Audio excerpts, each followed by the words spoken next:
For 3.5 years, Joe Biden and the Democrats have undermined and weakened, and they have sent billions of dollars to our enemies. It is exactly opposite what you would be doing if you were actually focused on U.S. national security interests. Let's look at our enemies.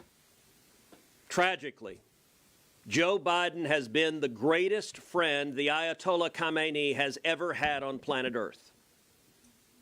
Tragically, Joe Biden has been the greatest friend to Hamas and Hezbollah that there is on planet Earth. Now, those sound like extraordinary statements.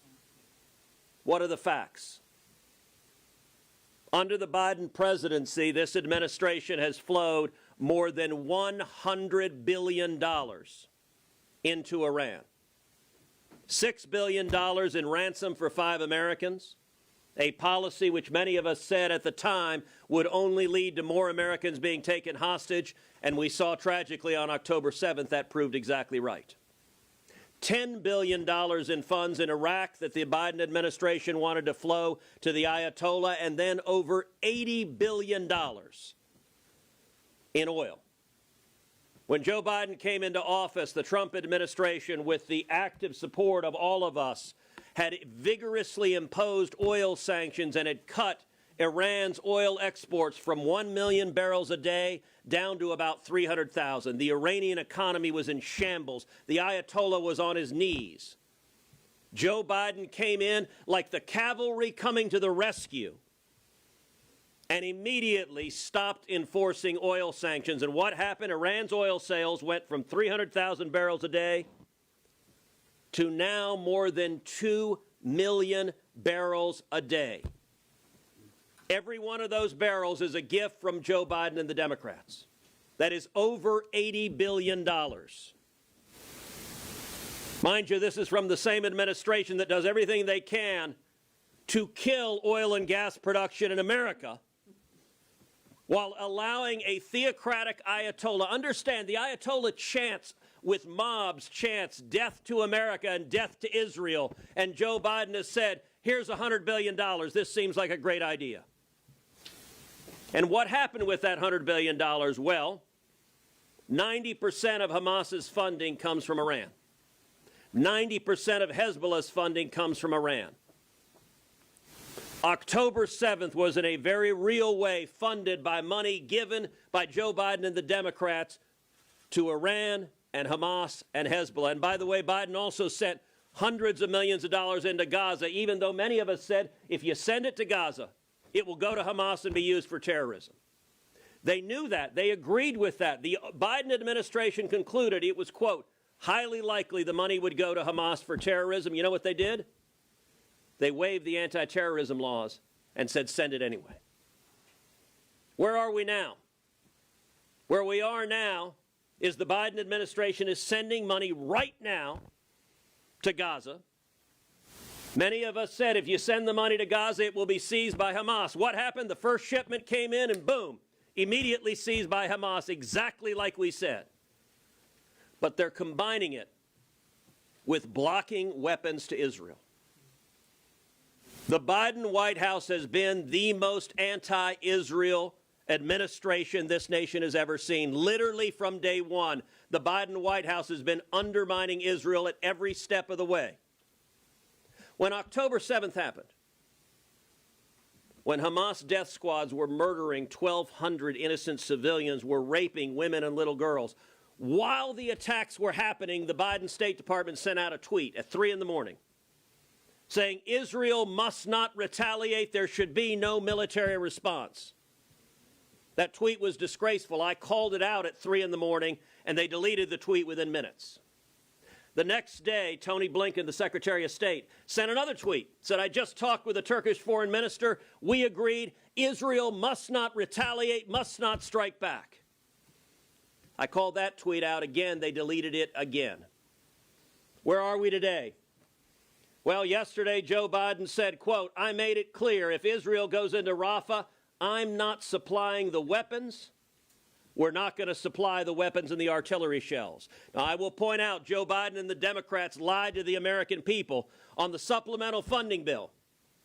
that was just voted, they claimed it was to provide military funding to Israel. We now know they were lying. It was instead to give money to Gaza and Hamas and everywhere else except Israel.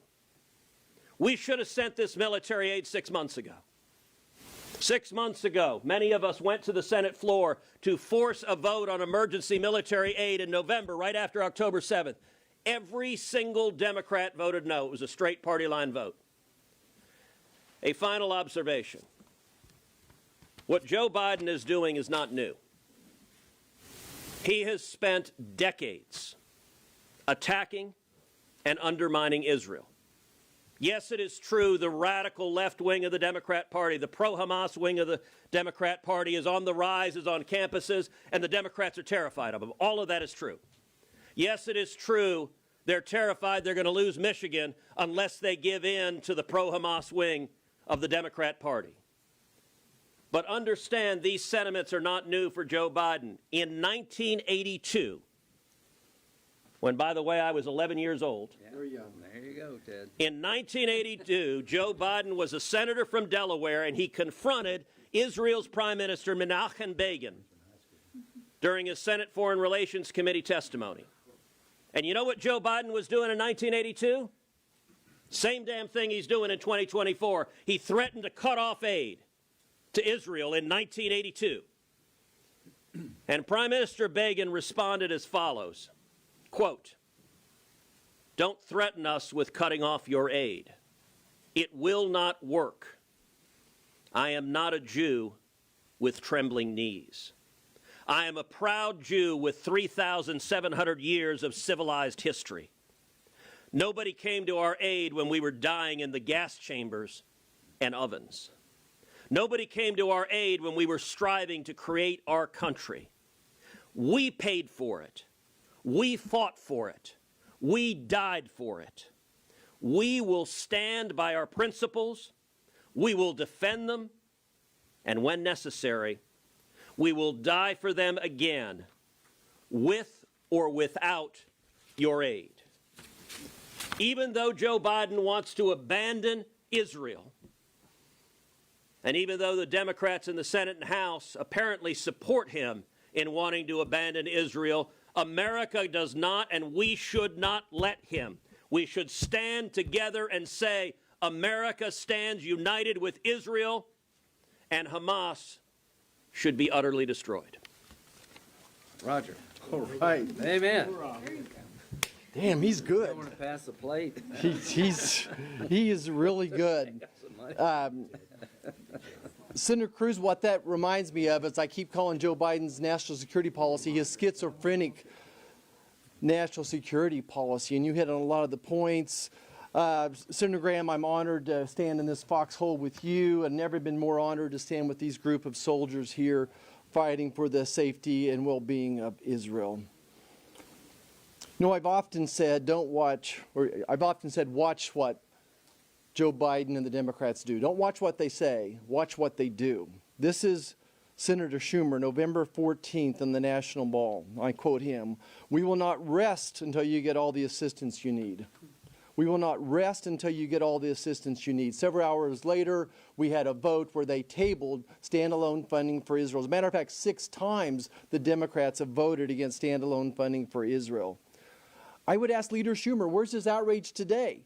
If he sits here and says that he would not rest until Israel gets the help they need, where is his outrage today? April 17th, Wall Street Journal, Joe Biden. And I quote him, "Now is not the time to abandon our friends. The House must pass urgent national security legislation for Ukraine and Israel." So April 14th, the President of the United States is saying this is urgent. This week, as several people have referenced, on Holocaust Remembrance Day, Joe Biden said, "Never again. Never again to the Holocaust survivors and Jewish Americans." Here he is saying one thing, but he does another. His words are empty. This is why he has no respect on the world stage. He now holds aid up to Israel with zero transparency and zero communication to Congress. I want to just talk a second about Joe Biden's schizophrenic foreign policy.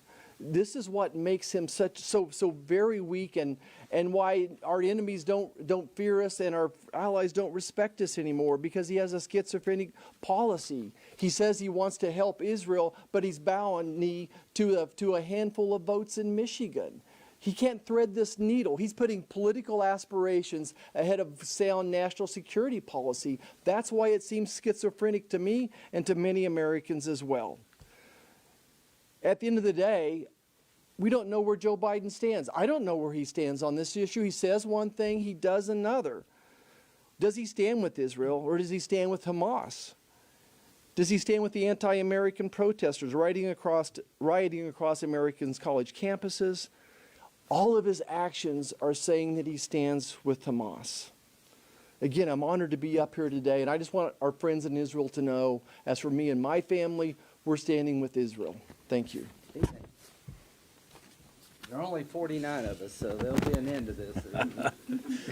Well, welcome to Joe Biden's America. Tuesday morning, I left beautiful Big Sky Country in Montana and flew back to Washington, D.C.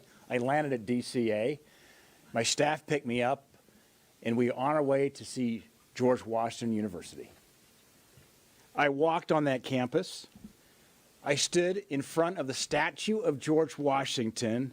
The statue of the founder of our country was wrapped in a Palestinian flag. His head was wrapped in the keffiyeh, the black and white checkered scarf. Spray painted, vandalized the bottom in red spray paint. It said genocide.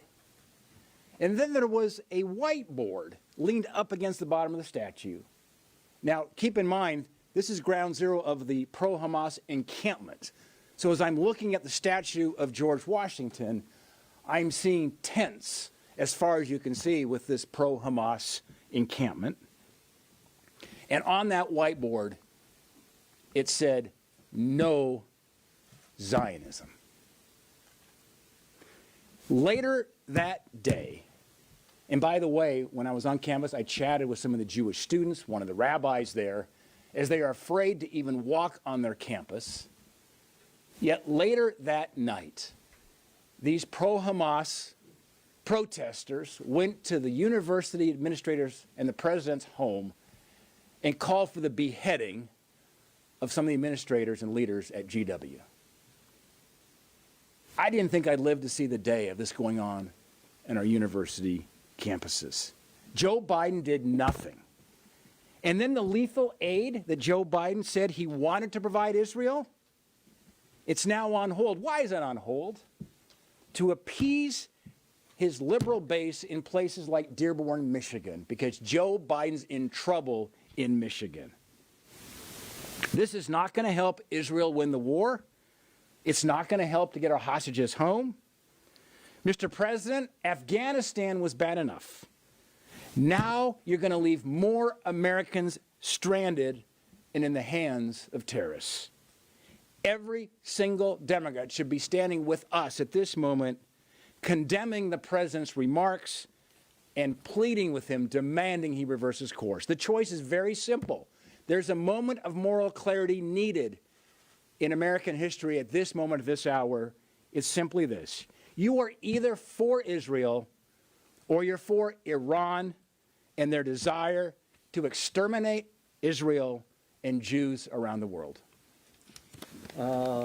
Ted, Bud, Katie, and me, and we'll take questions. Senator Graham, thanks for hosting this, for your leadership on this issue and around the world. I just returned from a congressional delegation trip with Senator Ernst to the Middle East. And while we were there, we met with Prime Minister Benjamin Netanyahu. We discussed the situation about hostages and their military operations in Gaza. And after everything we heard, we know that President Biden's decision to withhold critical ammunition to Israel, it's a total betrayal of our friend and our ally. Israel's in an existential fight for survival against genocidal Hamas terrorists. And those same Hamas terrorists currently hold 8 American citizens, including North Carolina native Keith Siegel.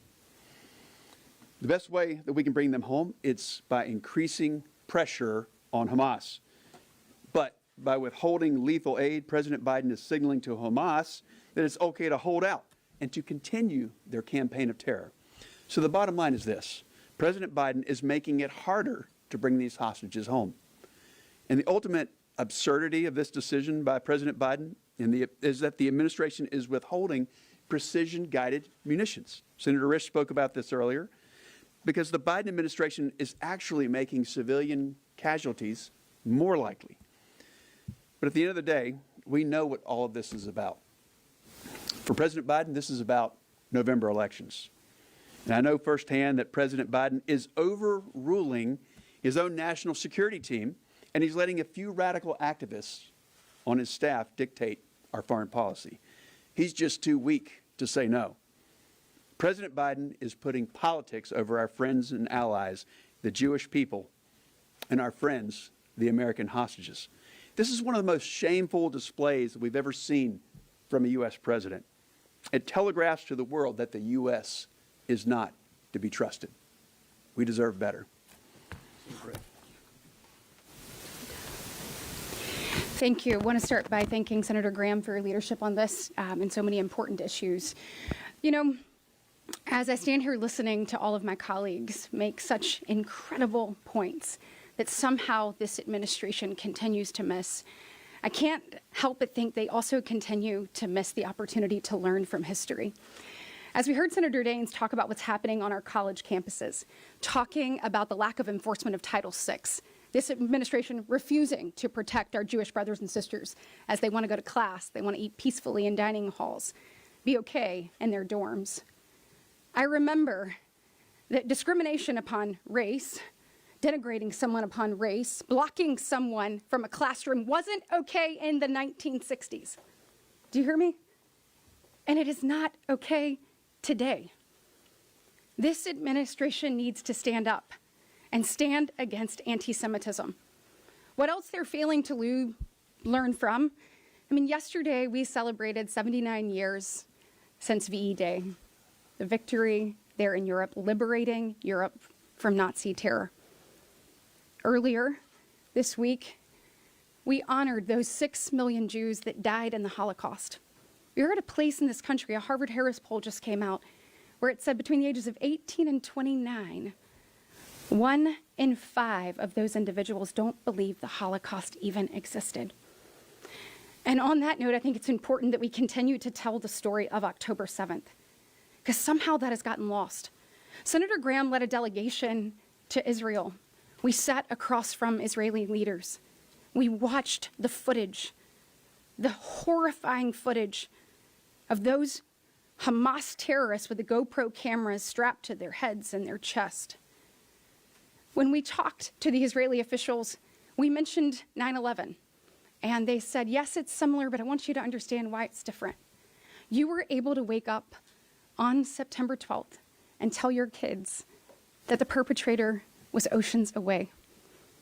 We woke up on October 8th, and the people who want to eradicate this entire population are just miles down the road. I want you to think of what we're asking for parents in Israel who are tucking their children in at night. These disgusting, barbaric terrorists, they're not going after soldiers. They're coming after babies and beheading them.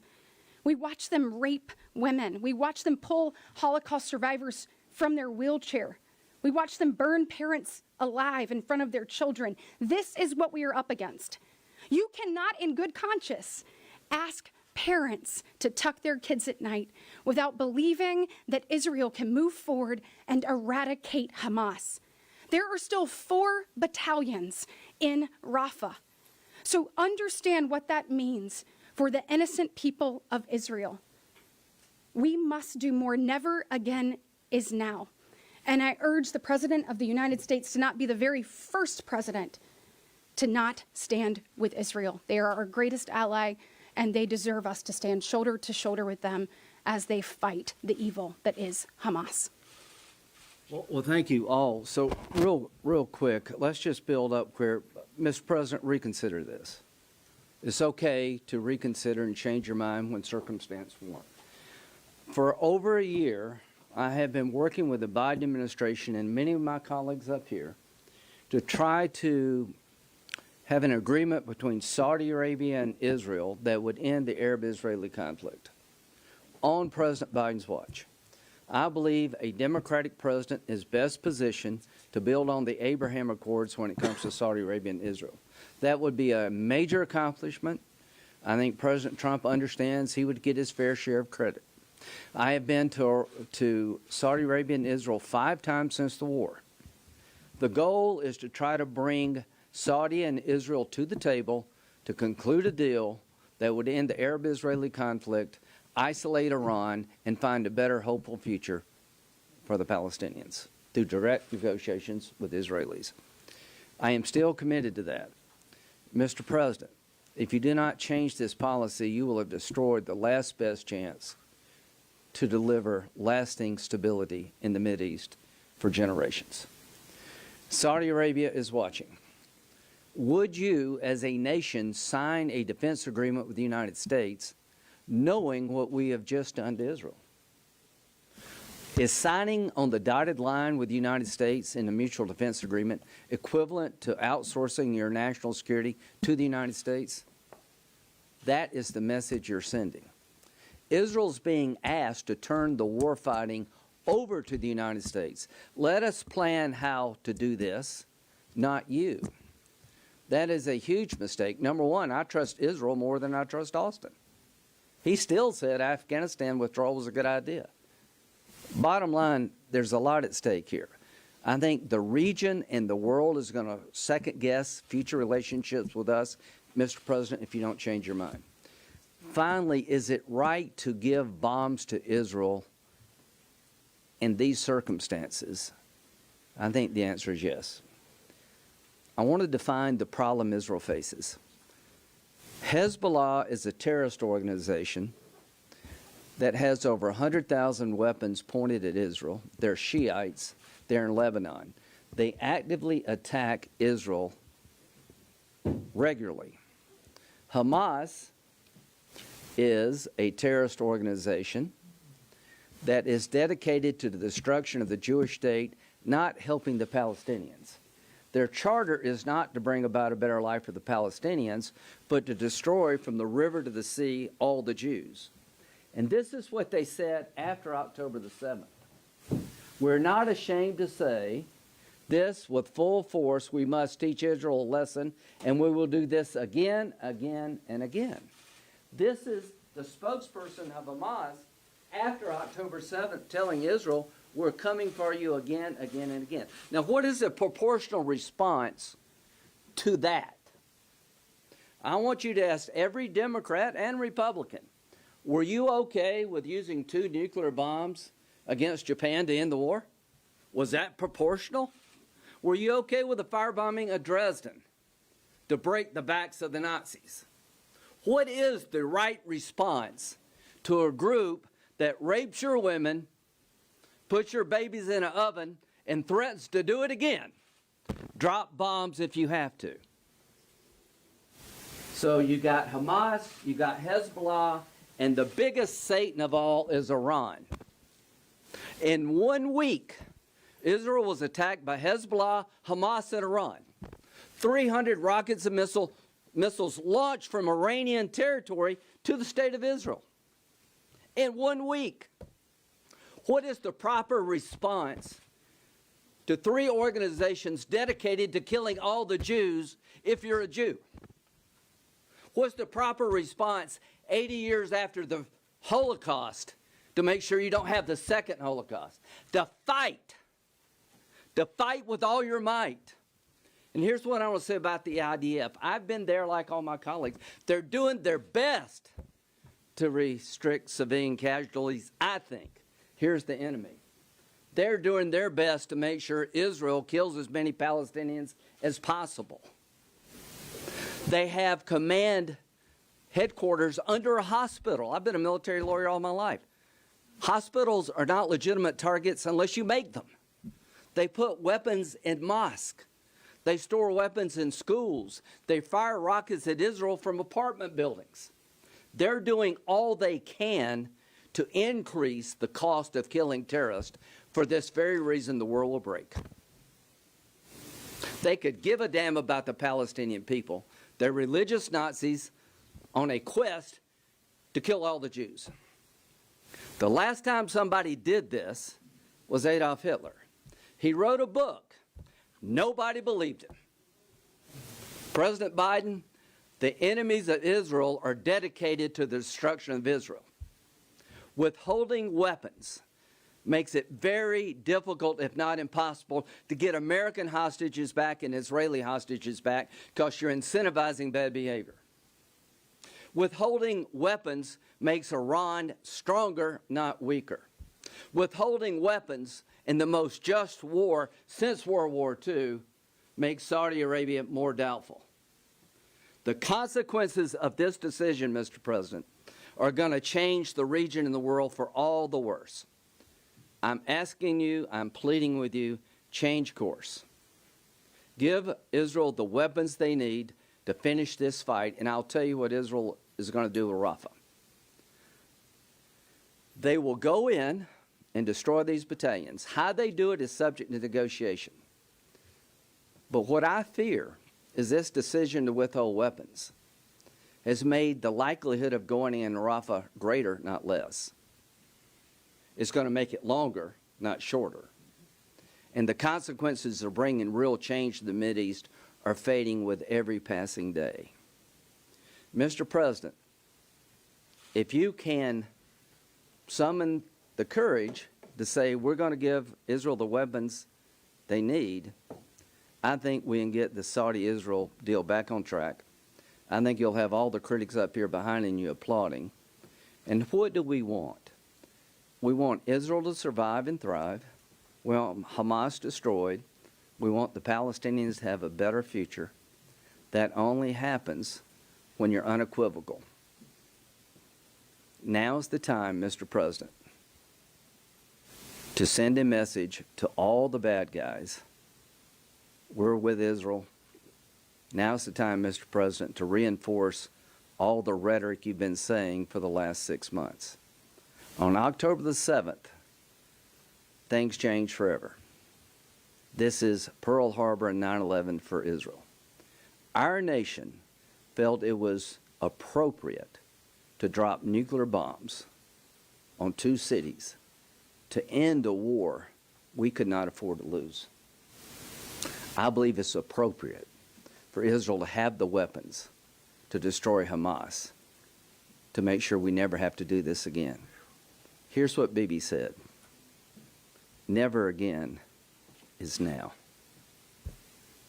Senator, is it your position that there is no red line when it comes to Israel's war with Hamas? My position is that Israel is fighting a just war. They're conducting themselves within the law of armed conflict, that Hamas is turning the law of armed conflict upside down, that the civilian casualties are mainly due in terms of numbers to Hamas's tactics, that I'm not going to second guess Israel. I'm going to give them the weapons they need. Israel's not the problem. What would we do? What did we do? We dropped 2 nuclear bombs on Hiroshima and Nagasaki. Should we have done that? Yeah, I think we should. We saved 1 million Americans from having to go and invade Japan. So no, Israel's tactics are not my problem. My problem is the equivocation by this administration to allow them to get on with doing this. So on the record, that's no. No. Yeah. Thanks so much. First off, Because I don't see a problem. could you provide more detail on the national security implications of the U.S. withholding these? If you want the hostages back, you made it harder to get them back because there's daylight between the United States and Israel. Sinwar is feeling pretty good right now. The reason they're not dancing in Iran, they just don't dance. So here's the implications immediately. The hostage deal becomes harder to do. The implications longer range is that the deal between Saudi Arabia and Israel is less likely if Saudi Arabia believes we're going to take over and manage their national security by signing up with us. So I think the implications of Iran taking this as a sign of weakness get stronger. I think the desire of Israel to destroy Hamas is non-negotiable, and you're putting Israel in a bad spot. And then do you also, given the developments that you brought up, Saudi-Israeli normalization, do you still have a high confidence level that? I am hoping it doesn't get derailed, but here's what you have to ask yourself. If you're Saudi Arabia, knowing what they're doing to Israel, would you sign on the dotted line?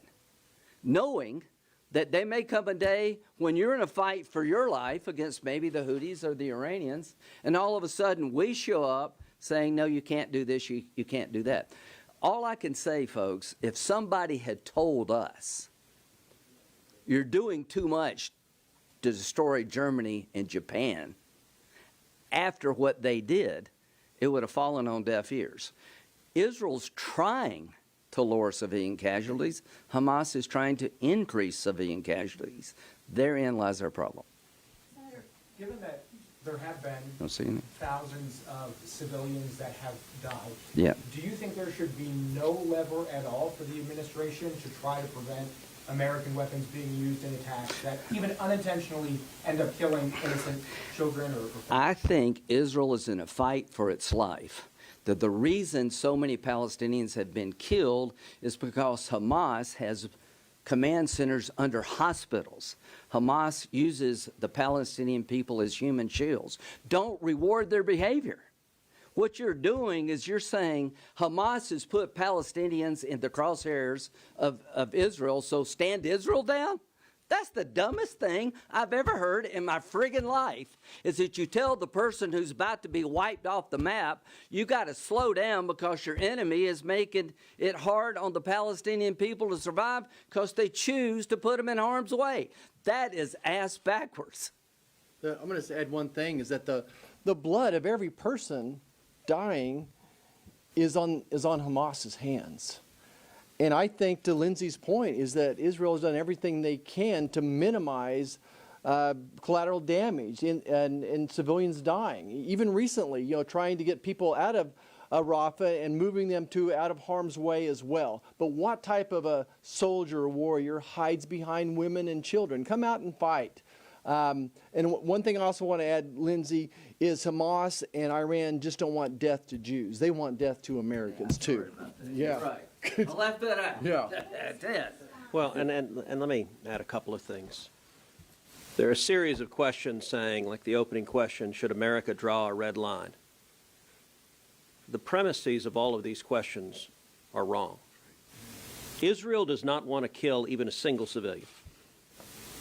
Israel's objective is clear and unequivocal. It is to protect the nation of Israel, to protect the lives of Israelis, and it is to defeat Hamas, to kill terrorists who want to murder every Jew on the planet.